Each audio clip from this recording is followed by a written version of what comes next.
On behalf of Mercy Education, I would like to thank you very much for joining us this evening for our new leader presentation. About a year ago, Jack and I started to talk about this presentation, so I cannot tell you how excited I am to hear the information that he will be sharing with us. Jack has just a very, very extensive background in really studying and learning about mission. He has served as the Vice President for Development and then the President of Bellarmine Preparatory School in Tacoma, Washington for 32 years.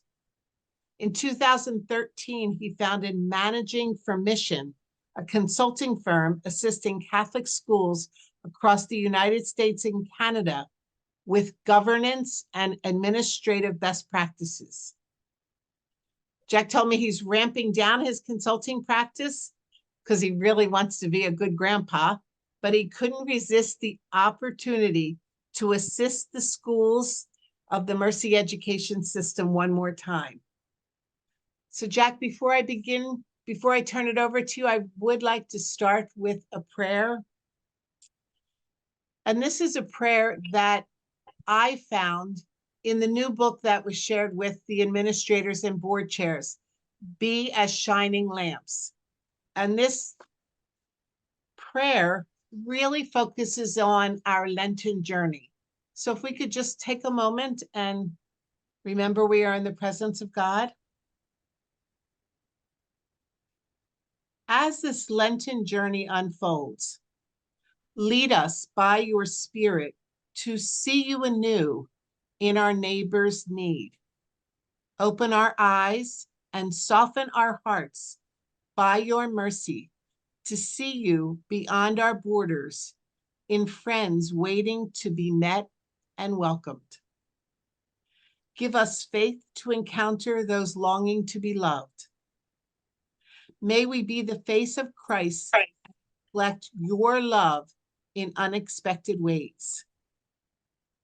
Let mercy be a power in our world for standing with fragile communities and for bringing hope and light. Amen. For those just coming in, we will be having this presentation in English and in Spanish. So we ask that you find the interpretation piece and please sign in English and Spanish, and then you'll be able to hear Jack and Sister Katie. So Jack, thank you again, and I will turn this over to you. Great, thank you, Susan. I'm just going to take a second to share my screen so you can see the PowerPoint. And let me just verify, can everybody first of all hear me? And do they see the PowerPoint being shared on their screen? Yeah, I see a few nods, so I will push ahead. And thank you, Susan. As you said, I'm really happy to have this opportunity to share with you some of my own experiences over 32 years as an administrator in a Catholic high school, and then what I've learned from working with other Catholic schools around the country. First of all, I should say I hope that all of you have a copy of the outline that Susan sent out on Friday near at hand to refer to during the session. If you've lost track of it, I just pasted it, a link in the chat so that you can download that again. It's going to be really helpful to refer to. You have the questions for the breakouts, et cetera. So really important that you have that with you as we go through this. And also, please note that the times shown on the outline, for length of different parts of the session, were just estimates, and they may be adjusted as we go through the session. If you have questions during the presentation, feel free to put them in the chat, but to everyone, not just to me, because I'm not a multitasker, so I probably won't see them, and I've asked Susan to kind of keep track of that. And what we will do is I will try to answer those questions either at the end of each of my two presentations or after your breakouts when we come back and have a plenary session. I'll try to get to those questions. I also realize that some of you may be brand new to leading a Mercy school, and some of you may have some years of experience under your belt. So I hope this session will give both groups insights and a helpful framework for your work. I also want to welcome any trustees who are able to join us today, because you're an important part of the process we will discuss for two reasons. First, it is the board that evaluates the chief administrator, which sets the tone for the whole school. And second, though you don't want to micromanage the process, it is in your wheelhouse to understand how the school is assuring that employees prepare themselves to sustain the Mercy mission and charism well into the future. So this session will be broken into two presentations. The first is about general principles of evaluating mission. Some of what I will say may surprise you or be new ways of thinking about the topic. So we will pause after each presentation and give you a chance to talk with each other in small groups, breakouts that Susan will set up. The second session will get into more detail about how to implement a process of evaluating for mission. So what is the mission of Mercy Education? Well, on the screen, you see the mission statement for the Mercy Educational System of the Americas. And it says, the Mercy Educational System of the Americas is rooted in the gospel through the Catholic faith and the Mercy charism. Inspired by Catherine McCauley, Mercy Education nurtures highly competent and deeply compassionate leaders ready to serve a vulnerable world. So there's a lot in there that we need to take note of, as we think about what our employees are responsible for doing as part of that mission. Your school's mission statement, of course, will be worded differently from this, but it grows out of the overall Mercy educational mission. So why is mission integration so important to our schools today? Mercy schools used to be staffed predominantly by Mercy sisters. These Mercy sisters had years of formation, postulancy, novitiate, and of course, ongoing formation within their community. They embodied the Mercy charism, which the students experienced from them. Today, students experience that charism through the lay faculty and staff, or at least primarily. And to imbibe the Mercy charism, students need to experience it consistently throughout the school from the lay people who staff it. So why is it important to evaluate how school employees are supporting the mission?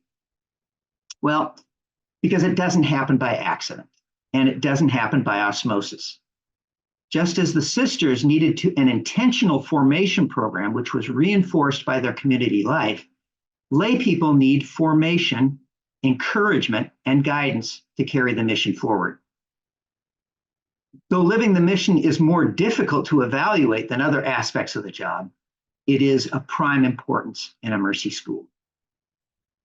A thoughtful evaluation process will help provide the encouragement and guidance needed for employees to carry the Mercy educational mission forward. So it's clear that evaluating for mission is important, but we need to recognize that it also faces some significant challenges, which you may already have encountered. Just as when the sisters were staffing the schools, formation of students is the responsibility of everyone in the school.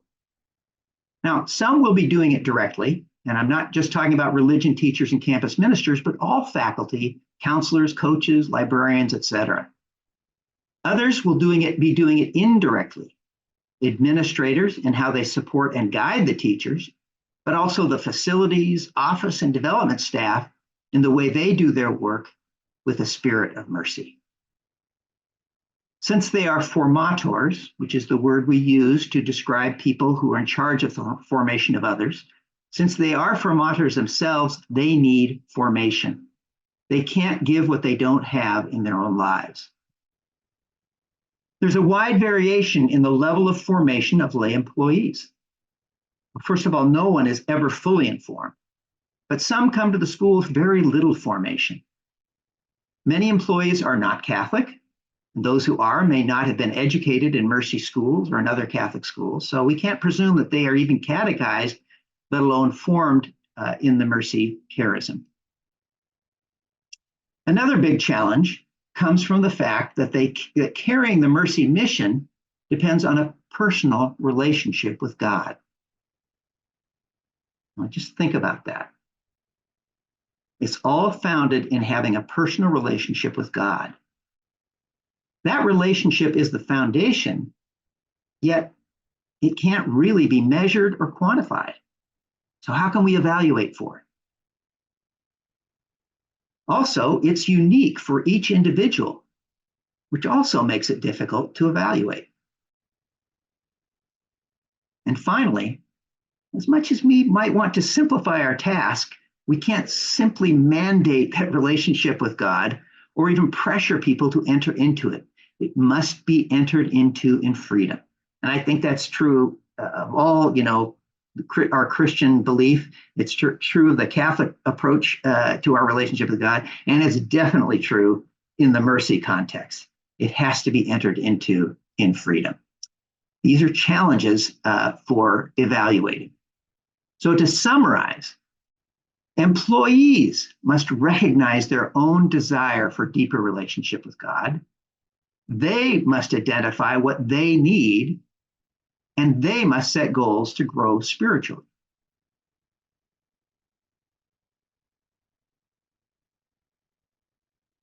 So one of the approaches that I have found most fruitful for having this happen is to focus on the mission as a communal responsibility.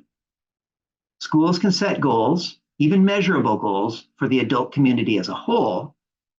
Then each individual feels a responsibility to their colleagues to do what they can to see that the goals are accomplished. They do this by bringing their own unique gifts and spiritual aptitude to the party. Rather than feeling that they are being forced, they see that the school as a whole has an obvious need to foster the mission if it is to remain a mercy school, and they are needed to participate in a shared challenge according to their gifts and position.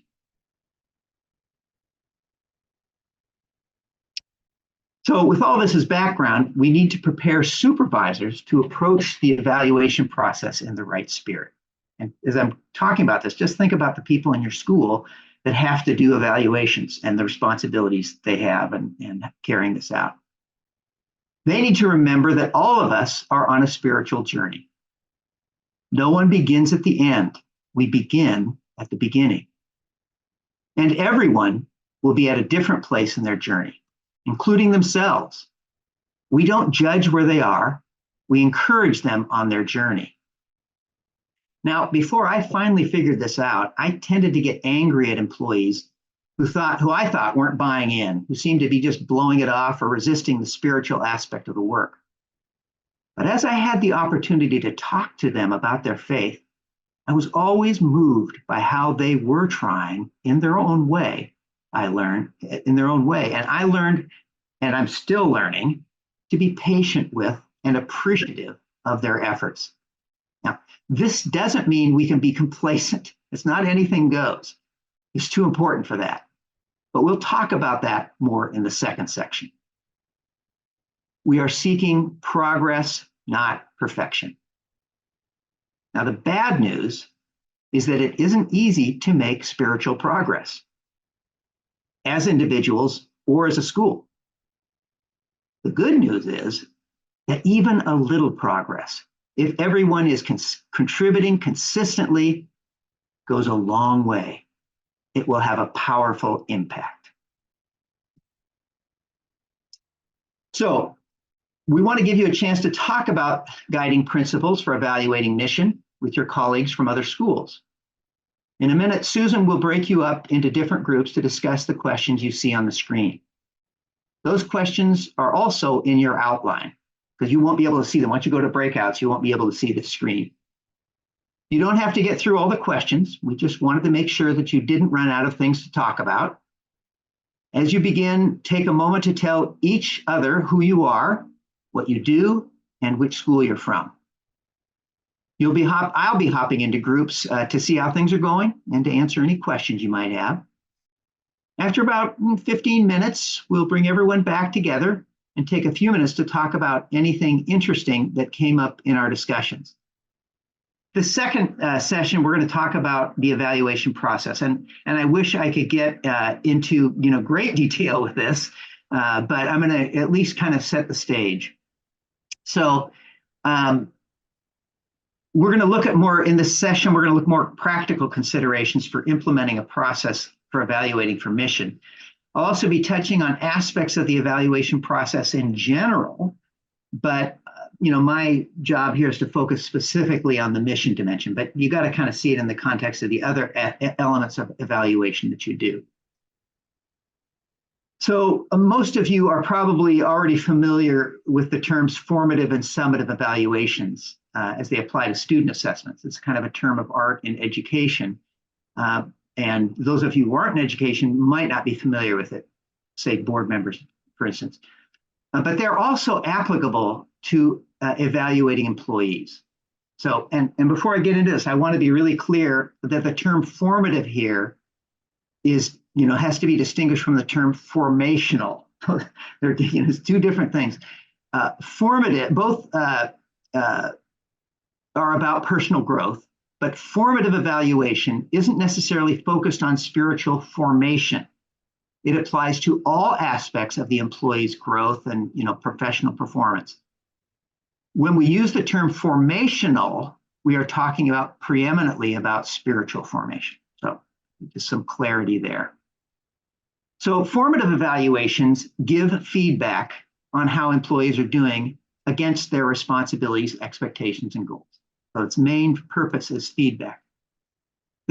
Formative evaluations are less formal and can be, and in fact should be, provided on an ongoing basis. They could include anything from just a positive comment, hey, you're doing a great job, to getting together for lunch to talk about how things are going.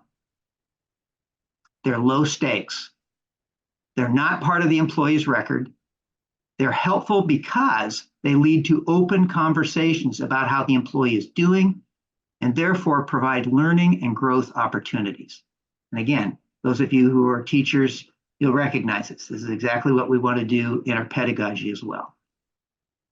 Summative evaluations, however, have higher stakes. They're like the final, the semester final. They are the basis for a contractual relationship. Will it be renewed? Will somebody be promoted? There's the summative evaluation is what drives that, or should be.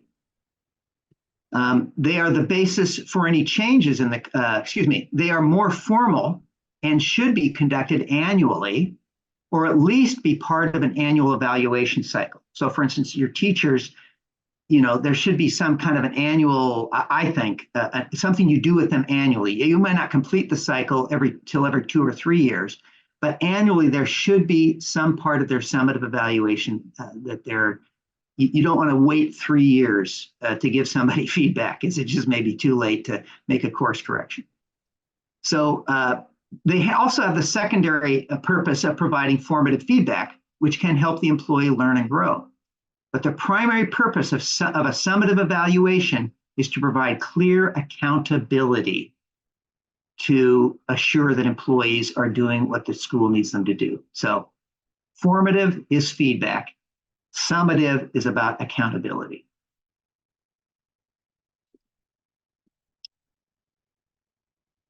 So both summative and formative evaluations are important because they provide a two-level approach to the employee's development. Formality and accountability on one hand, but informality and a consistent flow of helpful feedback on the other. It's important that both those who give the evaluations and those who receive them know the difference and know which one is in play when feedback is given.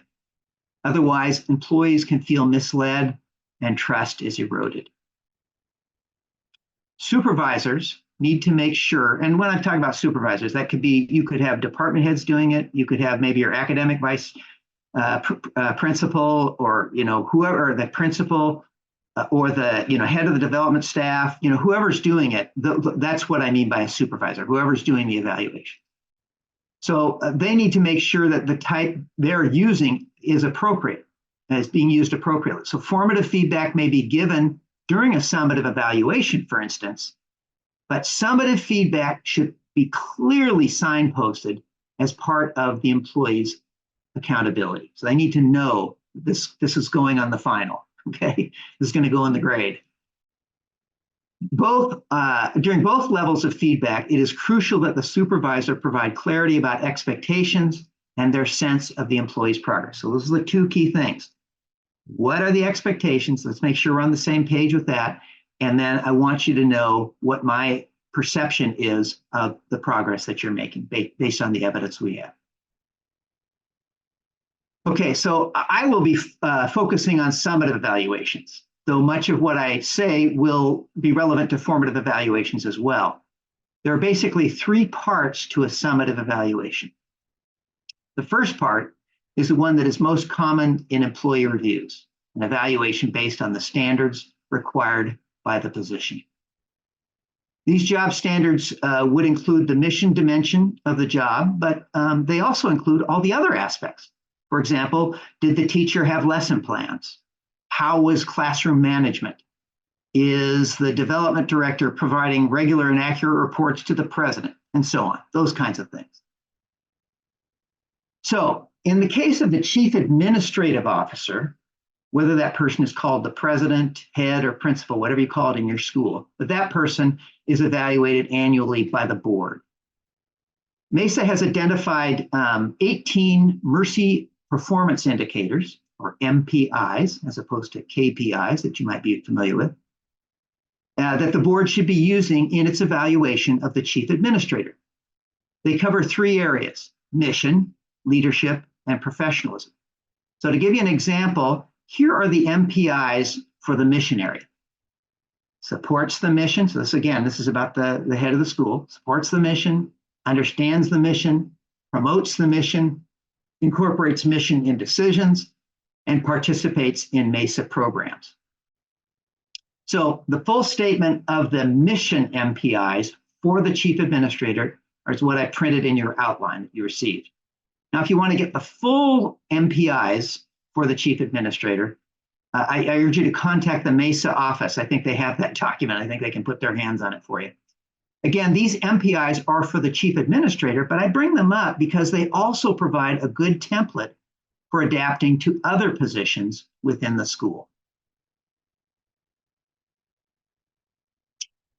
So the second part of summative evaluation is a review of the goals for the employee in the year currently being reviewed. And there are three types of goals. There's performance goals.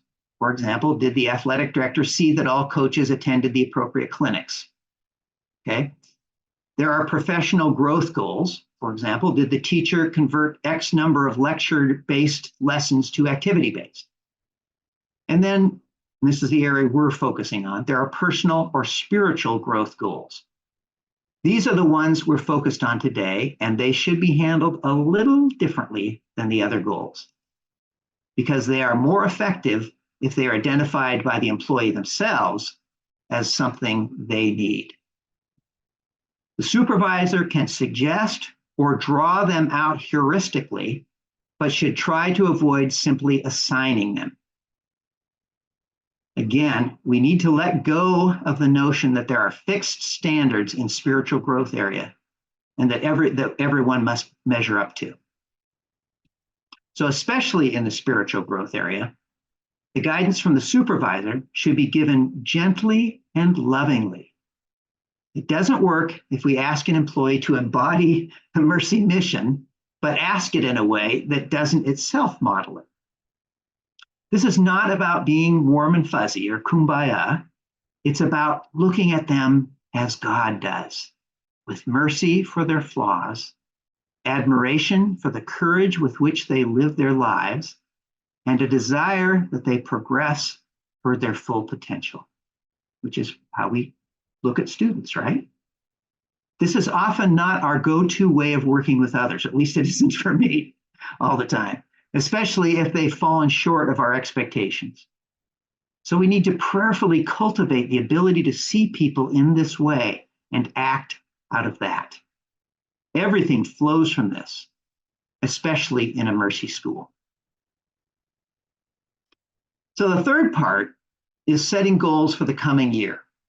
and it's crucial to the success of the process. And there are two types.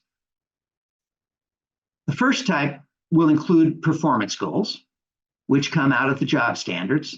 These should be clear, as measurable or verifiable as possible, and realistic while moving the employee in the needed direction. Okay, so that's general. That's not just in the area we're talking about. Second, in order to evaluate for mission, they should include personal and spiritual growth goals that I discussed earlier.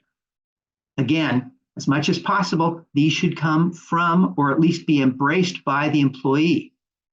And there are several ways to do this. One is to have a supervisor can have a list of suggestions for that employee to consider. And again, it's better if it comes from the employee, but if you need something to kind of, what about this? Maybe how would this, what do you think about, participating in this retreat or going to this Mesa function this year? It should feel more like support than coercion. Give them the chance to, move ahead, to lead themselves forward. Give the employee leeway, but be clear about the importance of their setting meaningful goals.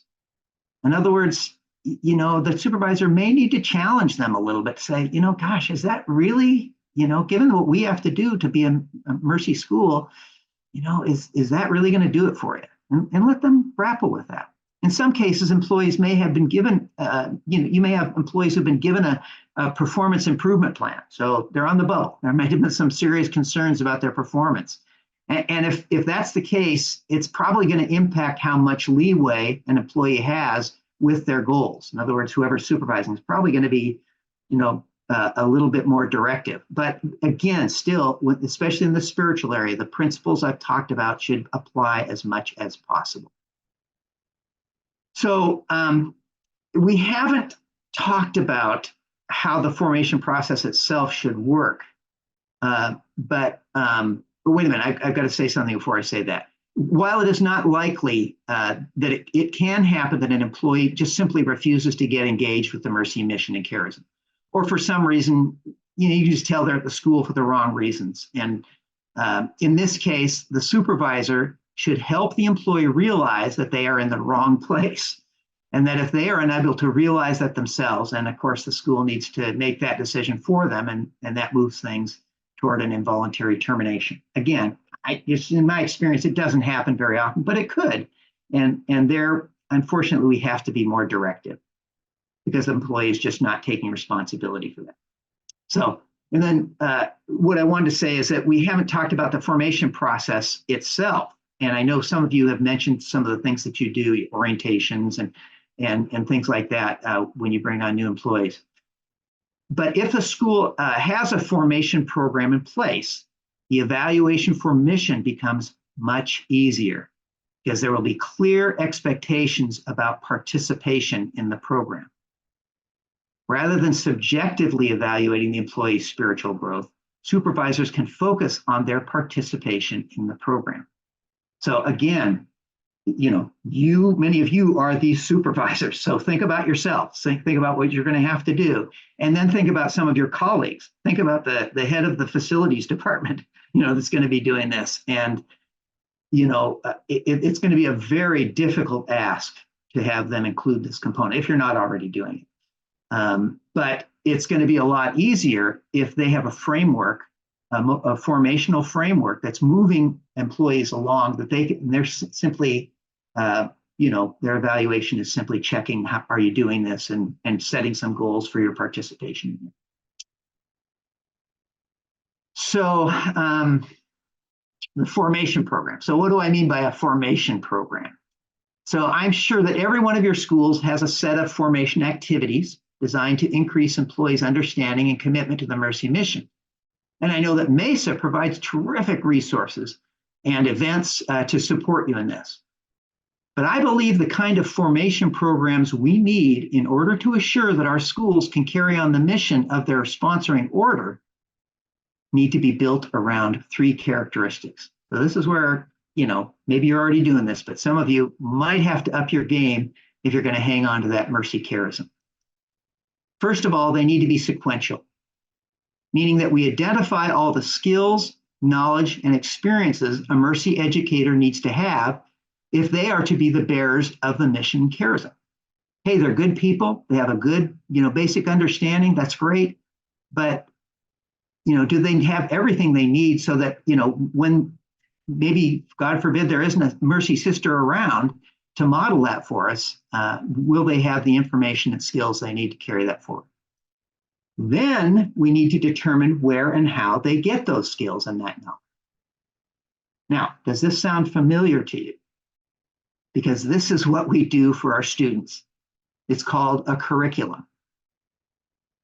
And I'm here to tell you, I think we need to have a formation curriculum for our formators as well as for our students. Now, doesn't need to be nearly as complicated as your curriculum, your 4-year curriculum, or 8-year curriculum, or however many years you have in your school. It doesn't have to be nearly as complicated, but it has to do the same basic stuff of identifying what do people need to have to do this job successfully into the future, and how do we make sure that they can acquire those skills and that knowledge and those experiences. Second, it needs to be progressive. So meaning that we don't give the same formation to everybody every year. We recognize that the needs of first-year employees are different from those of second-year employees and third-year employees, and so on. They have different developmental needs, just as freshmen's needs are different than sophomores or juniors or seniors' needs. So similarly, people are have different needs as they progress through their career at your school. And thirdly, it needs to be comprehensive. So not just dipping into various aspects. Oh, this is a nice experience. This is something, this is great. Those are all good, but it has to be comprehensive. It has to cover the ground of what it means to be a Catholic Mercy school and setting the whole context for our employees. And it needs to be forming the whole person, just as we do with our students, which means forming the head with, yes, documents and philosophies and histories, that's important, but also the heart with compelling personal prayer and retreat experiences, and the hands by inviting them to translate Mercy values into action, just as we do with our students.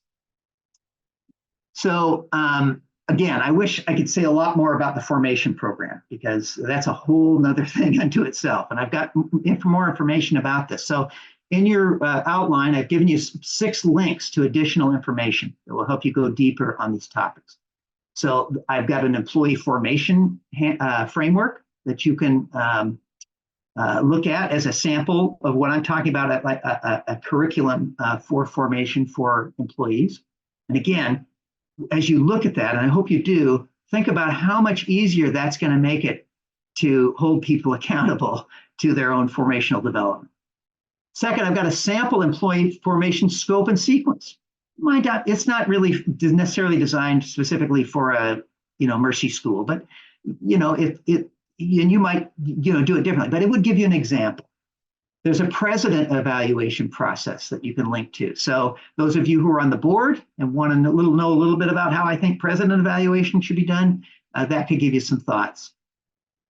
Then also a bigger process for evaluation of faculty, staff, and administration. So some bigger terms. And again, I know a lot of you use Danielson, for your teachers. That's a great framework. This is just kind of to step back a little bit and say, look at a Mercy school and what's the evaluation of the whole, should the whole process look like? 5, board self-evaluation questions. So the board also needs to be evaluated, but there isn't anybody above the board. I mean, you are most of you are corporations, and that is the deliberative board for the corporation. So you folks need to evaluate yourselves. And so I've got some sample evaluation questions you might want to consider. And then again, I also have for the board a framework and a sample idea about how to do a board formation program. So those are some links. Okay, well, very good. So, one thing that came up as I popped into the groups, and I should have said something about this, is this can seem overwhelming. Just the idea of, we've got to add another layer onto our evaluations. If you're not, I'm sure you're doing it to some extent, but I mean, the kind of robust approach that I'm talking about You know, the fact of supervisors having to have a conversation about, you know, somebody's spiritual growth and everything like that. And then, you know, when you go and look at, as I hope you do, the recommended formation program, I mean, just think about that. Think about a curriculum that's cohort based. So you have something different for first years, you have something different for second years, third years, and fourth years. It's, you know, it's kind of, you know, we don't have time to do what we're doing now. So one of the things that I would say is I would use two things, keep in mind: scale and spread it out and do it gradually. So scale it down to what you are able to do. So if you go and look at the framework that I've got, and then you say, we can't do all this, that's great. But what can you do? Again, what I said earlier, I don't know if you caught it, is if you do it consistently, even though it's slower than you might want it to be, if you're doing it consistently, you keep and persistently, it will have a huge impact. So it's not like getting this all done, you know, next year we're going to have this all in place and we're going to just be a different school. It's really saying, you know, what could we do over the next 3 years? Maybe you start with just your first years, do a formation, or maybe you just start, you know, this kind of evaluation process. I think it's a great idea to bring it in as cohorts come in, because they don't know any different. You start, the most difficult part is doing it with veterans. People have been there for 10 or 20 years and they're saying, wait a minute, nobody ever asked me about this before, you know, why do I have to do this now? So, you know, so do it gradually, you know, move it in a realistic way, and then scale it to what works for you. Because I just remember a novice master I was sitting in on a class he was giving to some novices, and he said, anything worth doing is worth doing poorly. You know, and I kind of laughed just like you. You know, it's like, what? I thought it was meant, you know, everything worth doing is worth doing well. Well, that's true too, but you can't always do things well or as well as you'd like. So at least do them, you know. So you know, again, I'm sorry for any overwhelm feeling that might come from seeing this, but think of scale and gradual. Questions? I think, Susan, do we have some questions in the chat? You know what we do have, Jack, in your presentation before the breakout room, you had talked about those performance indicators. So Kim found the document that talks specifically about those performance indicators. So it is still in the chat, and of course I will add it when I send slides and things like that, but it's there and it's a great information. So I think that it might help you. So if you want to click on it, you can save it. It's right there as a Word doc. Excellent. Excellent. Yeah, and by the way, I neglected on the outline that Susan sent out, I neglected to put my own contact information on there. And I really do invite you, as Susan said, I'm retired. I'm not, you know, a paid consultant anymore. But I'm, you know, I'm a, you know, half-time grandpa. So, but I do have some time, and I'm willing to kind of, you know, as my cognitive bandwidth narrows and narrows, I still do have a little bit left. And I'd be happy to, you know, if people have questions or how'd you do this, or, you know, or want to bat ideas around, you can contact me by email. I'm going to keep my website going because it has a lot of resources on it. You know, so you can check those out and download a lot of free resources. And I have a couple of books you can get, and I don't know if any of them be applicable to what you need, but anyway, there's other resources there. So any other questions before we break? This isn't a question, Jack, but I really like what I see in that, and I didn't open the links yet, I'll admit to that, but what you have given us as resources, I really appreciate it. And they're, they don't look too long so that you'd be overwhelmed. I can overwhelm in a short space though, Marianne, so. But so I appreciate those resources. It looks good. Good.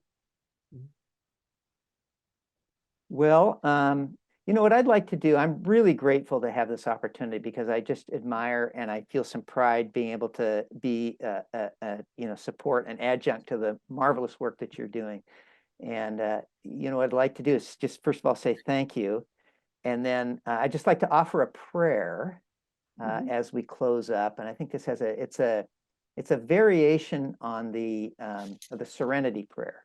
You may not be aware of the Serenity Prayer, which is just a beautiful, beautiful prayer. Actually, there were several versions of it until Reinhold Niebuhr penned one, and it became the one going forward. So I thought, well, I'm going to mess around with it.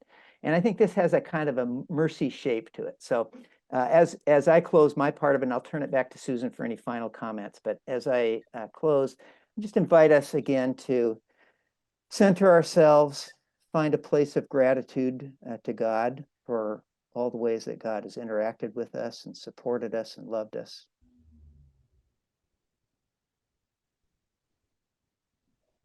Loving God, grant me the serenity of trusting that everything is in your loving, gentle hands. Grant me the wisdom to discern my proper role in the marvelous work that you are doing. And grant me the generosity and the courage to cooperate fully. Amen. Amen. Amen. Jack, what a beautiful way to end this hour and a half together. And I cannot thank you enough. I took pages of notes, and I just want to just talk about two quick topics that you talked about. You said, seek progress, not perfection. To me, that was just so beautiful. As you had said, meeting with the groups, it is big, but if we can help our teachers and our staff make progress in learning and living that mercy charism, we're doing a great job. And the other part is that we really need to help our teachers take these mercy values into action. And if we can see that, we'll hear it, we'll feel it in our classrooms, and we'll see it in our hallways. And what more can we ask as a Mercy School? So thank you very, very much for all that you have shared with us this evening.